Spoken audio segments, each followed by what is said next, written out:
that was one of my favorite angles too, because Triple H was always behind the back, pulling the strings in Eugene when Benoit was trying to be friends with him, and the whole build up until Benoit wrestled Triple H in the Hour Iron Man match on Raw, which is by far one of my favorite matches. And then I came, to be involved in the match. I came down at the end and caused Benoit to win, and I mean it was. I don't know where the angle started, but I'm very glad that it did. Yeah. Now, Triple H is a polarizing figure. On shoots, some of the guys, they either love him or they hate him. And you're a guy, that's worked directly with him and for quite some time. What are your thoughts on him?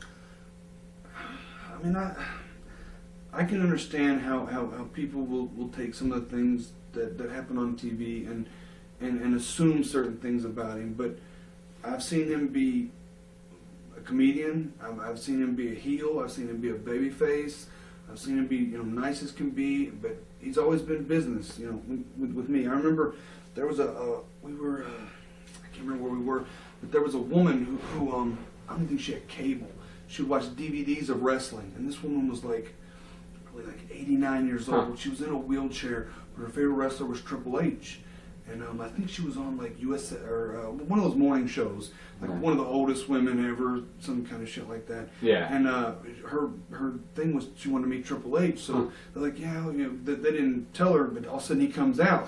Well, she came to the show that night, and he was just going out of his way to bring everybody out to meet her, give her merchandise. I mean, he's such a nice guy, but I think sometimes what he does on TV, people really take as him. Yeah. And the fact of the matter is he's the best WWE has. I mean, whether people want to admit it or not, they're going to criticize him, for what he does. They're going to, but they're still going to watch. And he legitimately, I mean, being in the ring with him, he never got rattled. He was always a general. He was always, took care of me. I mean, it was just, he's the best wrestler that WWE has now. And therefore, I think he has to be in the position that he's in. And anybody that's in that much power is going to get criticized from A to Z for every step that they make.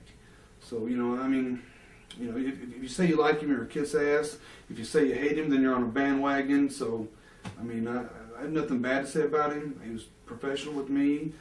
I didn't know him that well personally. Yeah. But he worked with me. He took care of me, and I think he's a tremendous wrestler, tremendous talent.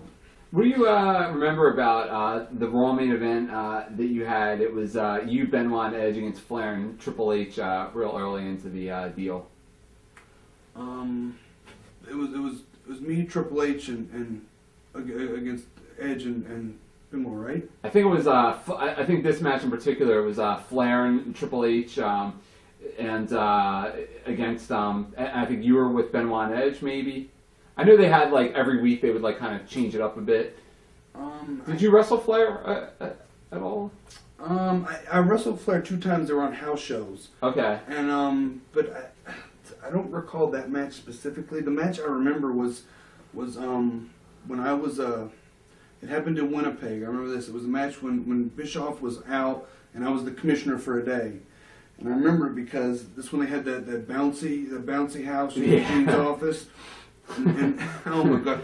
And the night before we were in Calgary, and normally we would have an afternoon show on Sunday. They would fly us to the town Raw is going to be in, so we get a good night's sleep. But for some reason, some fucker flew us that morning from Calgary to Winnipeg. So we had to be up at 3:30, 4 o'clock in the morning. Fly to Winnipeg. We get there. It's too early to check in hotels, so we're just sitting there, and until we have to be at the arena at noon or whatever time it was. And then they're like, I was on 6 segments that day. 5 segments in that goddamn bouncy gym, and we had to walk through everything beforehand. So we want you bouncing, so I'm fucking bouncing. I'm bouncing. No, let's do it again. So I'm bouncing. I'm bouncing. I'm bouncing. Oh, let's do it again. I'm bouncing. I'm bouncing. And then we had to do it, for the actual live TV. And I did that on 5 segments. So by the end of the day, my calves were cramping. I was blown up. My legs are sore. And then they said, okay, we want you to go out there and have a match now. Oh my god.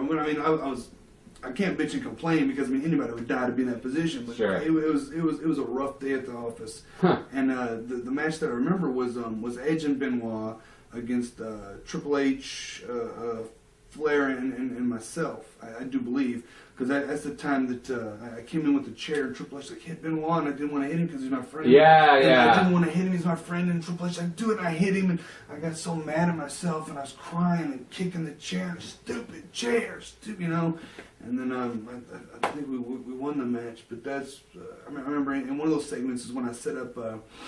Is when Flair and Batista were partners on and off, and I set up, it's going to be a tag team title match, La Resistance against Flair, and then Batista's like, yeah, it's going to be me and Eugene, and then Flair's like, what the fuck? and that's when I tagged with Flair at the, I can't remember what pay-per-view it was, but I got to go out in his robe, and I've got a picture of that at home. It's Flair walking out like, what the fuck is this guy? And then me in his robe doing his stuff, and I went out there and I tried my best to emulate Ric Flair in the match, and I was wrestling with Conway again, and we had watched enough Flair to be able to just have a good time, and that was so much fun. That was the whole Raw in Winnipeg, being the commissioner. I've got a picture of that too. By the big bouncy gym and just everything. Do you think, as somebody that was there and's been in the ring with him, do you think that at his age, that Flair makes the younger guys look weaker in terms of selling for somebody? I mean, obviously you and I, we know who Ric Flair is, but to the general public, maybe they don't.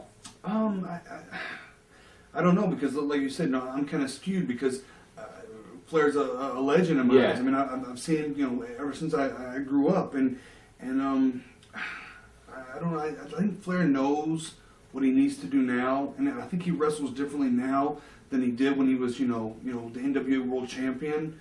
So I think he knows what he needs to be used for, and that's the way he does wrestle. But the fact of the matter is, when you go into any Raw arena before the show, you hear "woo" at least 1,000 times. Yeah. And I mean, I hear people say, your fans come. I came to see Ric Flair. Huh. People say, I don't care, if he's a legend. I don't care how old he is. I want to see Ric Flair wrestle, and that's the bottom line. Is he's still an attraction.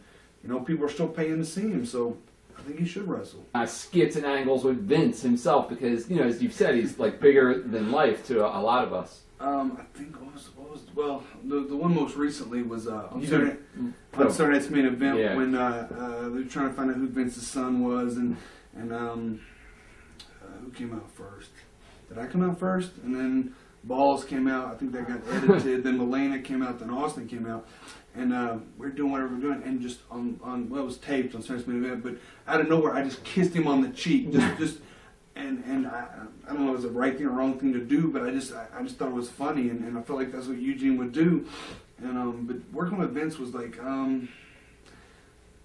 it was intimidating, but yet we were in the same little skit together, so we worked together, so I can't say he wasn't any more intimidating than when he would be Mr. McMahon.